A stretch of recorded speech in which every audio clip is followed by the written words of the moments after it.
And that's the CEAT tyres, strategic timeout. You both said it like you meant it.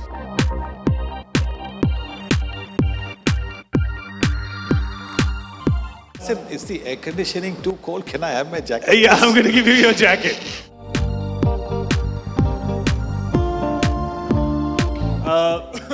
You have to tell us. I want to take you back to Manchester. I think it was '87.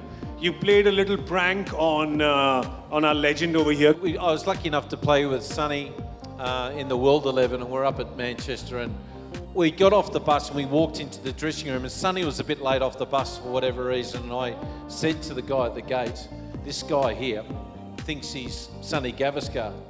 Don't let him in. And sure enough, when Sonny tried to actually get into the ground, they wouldn't let him in. The guy at the gates.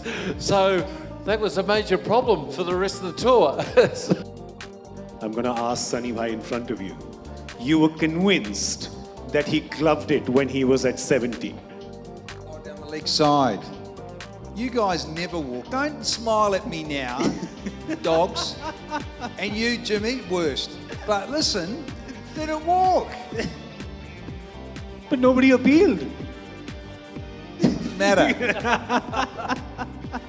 Of course, playing against him at that time, and you worked so much with him on commentary, has Danny changed a little from back in '87 to now, or is he just the same? He's a bit lighter in the head, but he's been the same otherwise. Full of fun. He enjoys doing commentary. That's the important thing, because that's what you want to convey to the viewers as well, that you're enjoying yourself doing commentary. And with Danny, you can see that Danny tries his best to connect with the crowd. You do a good impression of him also. No, the only thing is, you know, I mean, I can't make the eyes that he does. The eyes that he does, and you know, that is something else. Dino, you've played against so many colorful characters. Who are the ones that stick out for you? The ones who there was never a dull moment with when they were on the field? I've played with a lot of colourful characters, and Viv Richards is probably the greatest player I ever saw and ever played against. Guys, one final question to all you gentlemen before going. Your pick for the 4 in the World Cup. With the oldest first. I'll go first, being the only Australian here, and if you wanted to know what the Australian handshake is, 5 World Cups. Yeah, the guys now are so good. They are so much better players now, and collectively, physically, mentally over the game, and I just admire what they're doing. I think it'll be an India-England final. Australia maybe, and I think West Indies they'll end up making a couple of 400s. Yeah, I don't disagree with Dino. I think you look at England and how they've been playing in their arsenal and that. I don't want England to win. Don't want England to win. We prefer you guys to win than England, trust me. I don't like him very much.